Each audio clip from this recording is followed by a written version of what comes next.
Hope for the best. That's it. Hope you get a little one. Pray for the little ones.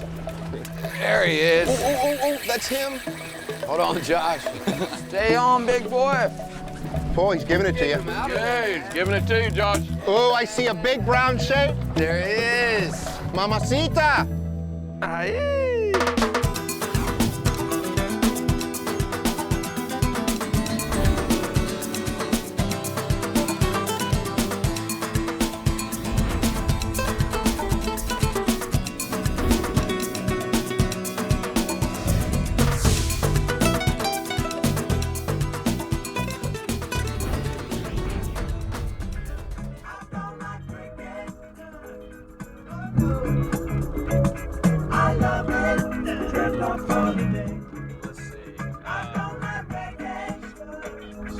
So I think we're just doing a loop back through. You've got to be kidding me. Dude. My brothers! What's up? Are you kidding me? You bunch of hippies? Morning. What kind of mobile is this? Jungle wagon. What's up, brother? How are you? Good, good to see you. Oh, yeah, man. Beautiful day. Beautiful day, huh? You jamming already this morning? jamming. Good morning, brother. Jose. How are you, buddy? Good. Good. Fishbone. Morning, Hus. How are you, man? Good seeing you.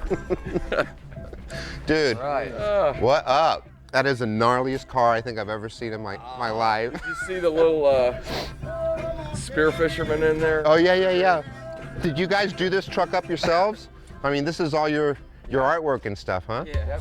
I think anybody who spends a fair amount of time outdoors gets to appreciate, the things that they see along the way. Because of that, I've always been very drawn to artists that, create impressions from this kind of scene, from saltwater scenes, from coastal scenes. And I saw some of the artwork in a restaurant one time. It was amazing because it was truly a genuine scene. And then I finally got to meet the artist, which was this guy called Fishbone. I guess I'm just amazed at the different forms and shapes of primarily the fish life, but any marine life. But the game fish, I guess, there was just some kind of magic and beauty in that. Fishbone is part Cherokee, very tribal in nature and the way he approaches not only his art, but raising his children. And you can see that hanging out with him. And it was really cool to be in that environment with those guys because you really see how tight-knit a family they are. We're all artists, and we just, I don't know, it's not everybody is that lucky to be able to do that. So yeah, I'm trying to stay motivated and directed towards that, or we're just stoked to be doing what we're doing. I mean, it's really cool. We're totally blessed as far as where we come from and inside of being able to hear ourselves think, being still, coming from a blessed tribe. Just being able to sit still, strong mama, strong papa, beautiful women, keep us humble. Just a bunch of furry dudes. That's what we got to deal with right there. We got to get through that. And what we might do is, if I can't find a hole through it, we might come back here and let it go by and then go back out. I got a feeling it might be one of those hurry up and wait things. We got a couple days ahead of us. Let's not beat ourselves up going through that. Let's run out a little bit though. Take a better look at it. The weather is what the weather is. Sometimes, you can plan to do something and you just really can't feasibly get there. So you have to take a left turn sometimes instead of a right turn. And that's what we did. We avoided the weather, got out a little bit west, and decided we're going to try to go and do a little shark fishing. A lot of times this time of year, jacks and tarpon and other things will swim through here. Mostly what I'm doing now is just trying to catch a jack or two, and we use them for bait for sharks. Best laid plans of mice and men, It's all right, just setting us up. As a fishing guide, through many years of fishing, you almost get spoiled catching certain species of fish. So when we were sitting there catching bait, I'm almost apologizing to them for, but they get bigger than that, or there's bigger species than that. And they're having the time of their life.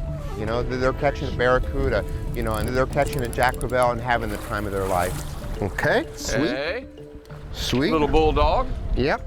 This is going to be bait, a large aggressive fish for yet a larger, more aggressive fish. Taking a trail. Making a trail. Just kind of let him out a little bit. When we return, climbing up the saltwater food chain is easier said than done. Oh, wait, let him eat it. Oh, no! Wine. Get him, boy, get him. Every bait's sacred. You know, when you have those marginal weather days, your main plan has changed. So basically the whole premise of what we were trying to do is just catch some bait so we can move progressively up the food chain. So we decided we're going to try to go and do a little shark fishing. Smack! This is not very hippie-like. Getting sick to my stomach. We prefer Fishtafarians to the hippie word. Fishtafari, okay. Making a trail. Making a trail. Just kind of let him out a little bit. Oh shoot, look at his black tip. Here, grab it. Oh, he got it, look at him. Oh, wait, let him eat it. Oh, no! That's all right. Just hold it right there, because you'll see them. They'll come back up. You see that blood trail that's going out from it? They'll come back up, and you can actually sight fish them, man. They'll come right back to it. All right, so let him chomp. Oh, wait, he's coming back. Let him eat it.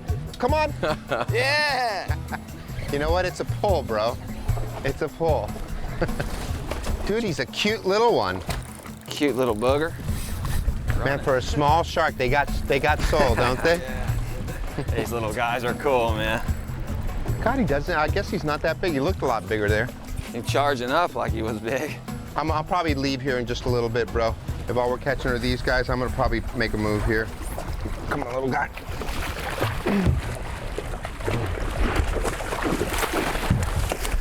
Bye. I didn't have to get my hands dirty. Hey, it's a pull, you know? On to the next one. I think watching Caleb and Joshua in their element, in their artistic element, is really, you know, it kind of makes you think that certain people are born to do certain things, certain people are born to whatever, fish, and other people are born to create art. The equipment that they use and the materials that they use are quite rudimentary. You see the stuff that they create out of a little metal plasma cutter and a sheet of aluminum. And so you know that the material has nothing to do with the artwork. The artwork comes from the people holding those things. And that to me was the thing that was most amazing about them, is that you really got to see that the talent lives in the individual and not in the materials that they use. And this is a real mild highlight. Like I've been highlighting, you know, more, but you know, just like on their gill lines. Like I leave the main body of work dark, but then just like highlight, you know, out his fins and around his gills and the whole edge of the fish. And inside the right lighting, you get that whole, that shadow of dark depth kind of that sits behind it, and then you get just that single line of the body structure that kind of follows the whole flow of the outline too. I like the intention of having your own mojo as far as your direction. Your direction is a lot different thought from a lot of the way people harvest their own catch, so it's nice to have that intention behind your creation. There he is. When Spanish fly returns, the shallow wrecks of the sea prove to be a lucrative spot for fish if you can lure them out. Mamacita!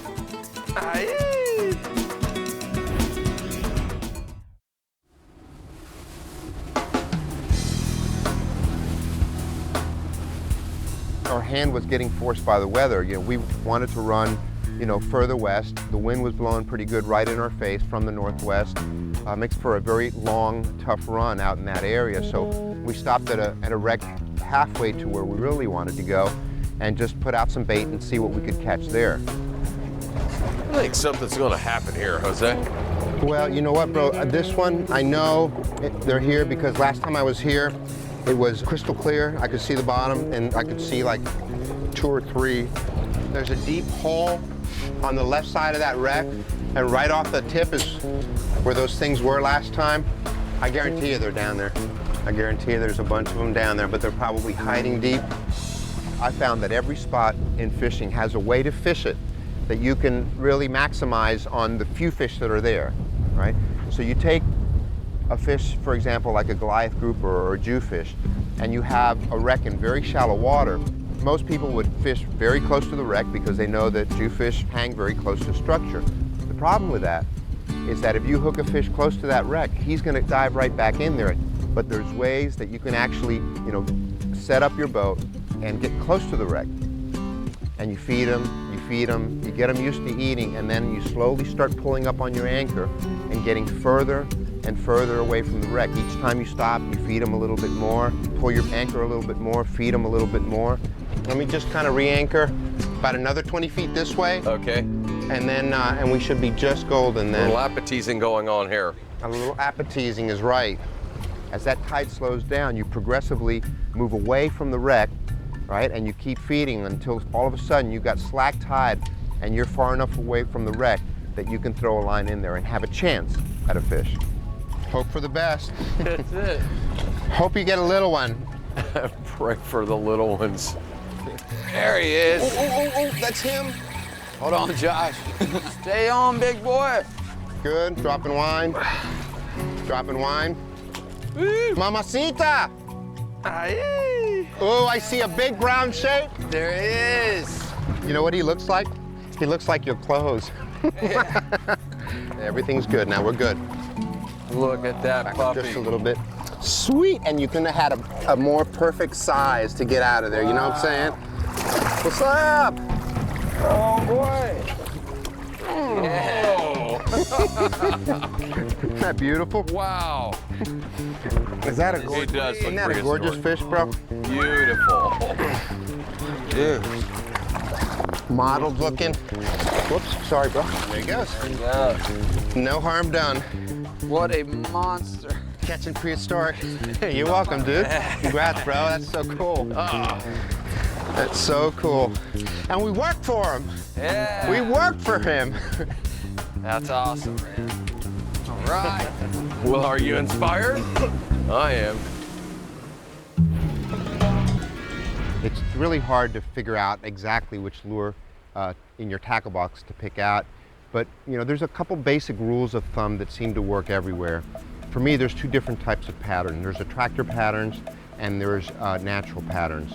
Attractor patterns are usually bright fluorescent things that look like nothing that the fish would normally bite. And then the natural patterns are those that imitate the real thing. And for me, it's really easy when to use either ones. Attractor patterns seem to work well in dirty or dingy water, and the natural patterns seem to work the best when the water's clear. Now you can take it a step further, especially for the natural patterns, because fish will feed on selective things throughout a day's cycle. For example, bonefish are going to feed on shrimp and small crabs on the flats. So those are the times that you're going to want to use a natural pattern, very much like a shrimp or crab, that's going to crawl along the bottom. There's other times, especially offshore, when fish like tunas and bonitas are so locked into a specific size fish that it's more about using natural patterns that are close to the size of the bait fish that they're naturally feeding on. For example, if they're feeding on bait fish this size and you're chumming with bait fish that size, you need to use a fly that not only is the same, almost exact length of that bait fish that you're chumming with, but also the same profile when viewed from the side, and then almost more importantly, the silhouette when viewed from below. And so when you're in those scenes where you're actually chumming, you're replicating a feeding scenario where you're throwing bait fish in the water and you're trying to fool one of those tunas or bonitas into biting an artificial, it's really important to match the hatch, especially when you're in that clear water situation where you're using a natural pattern to attract your fish. This is just kind of one of the original ways to document your catch. And It's almost like a rebirth to the existence of life again. When Spanish fly continues, an ancient Japanese art form breathes new life into the day's catch.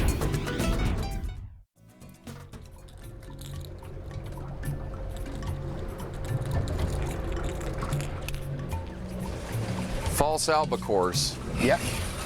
And they're in the tuna family, Jose? They absolutely are, bro. Yeah, they absolutely are. And you get them back here behind these boats. You know, those guys have dragged all night, and you get them behind those boats. And in the morning when they clean their catch, those tunas and bonitas gang up behind them. I'm gonna put you a little fly on here. Basically, you're trying to make it look like one of these. Yeah. Right? About the same size, right? About the same size, same profile, same silhouette when you look at it this way. So they're pretty size particular, and most importantly, the trick is to make it dead drift with the rest of the chum. That's the most important part. My brother, do you think you feel ready to throw it in there? Let's see who chews. All right, I think you're gonna get a bite. And come on, you guys. There you go.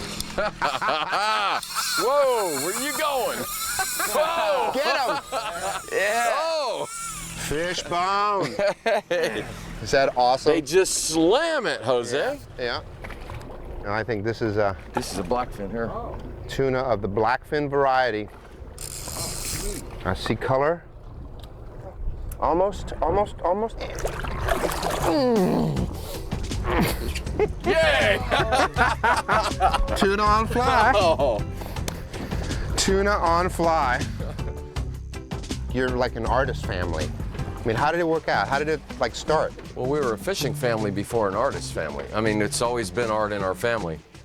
But, you know, we've hung out from the very start, you know, chasing fish from land and sea and rivers.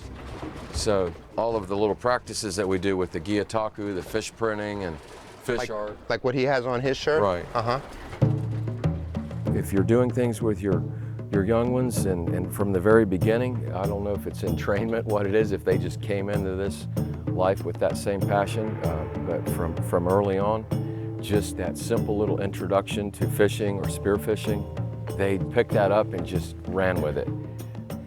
The idea is to pretty much get rid of the slime, because the slime kind of affects the way the paint grips and then lifts. So, and yeah, you just want to flex the fins out. I mean, you want to pull all the fins out, catch the slime, because it's also sitting in. Builds up. Yeah. Beautiful fish. And the idea is to paint the whole fish except for his eye, and then when you paint the eye in, it gives the life back to itself when you're done with the print. So a lot of people use airbrushes and stuff. The rubbing reads a little more clean. You don't see the brush stroke, but 500 years ago, they didn't have airbrushes in Japan, so just try to keep it pretty authentic and original. A lot of times their fins, the paint dries quicker, and so it's almost ready. Yeah. It's almost like a rebirth to the existence of life again. And the coolest thing about Gyotaku is the art form is so honest. However it reads is how it shows up. So, I mean, if it's... You can't really lie about the length and weight of your fish, because you painted it, it's gonna say really what it was. You know, a lot of people go back and try to touch up all their, you know, if they have like, oh, well, that's a mistake, like the fin kind of smeared. It's just kind of cool to leave it. This is a cool shot here when you peel it off. Oh, check it out, dude. See? That's so awesome. And like all of these wrinkles that happen, it just makes it look, you know, even more kind of fossilized. And then, so yeah, then you paint the eye in, and then it's alive and swimming again. As watching them develop as artists, it's been a beautiful thing to witness. It's just very satisfying to see that they're doing work that is also their passion, you know. This has been a presentation of ESPN, the worldwide leader in sports. To experience more of the Spanish Fly adventure, log on to SpanishFlyTV.com.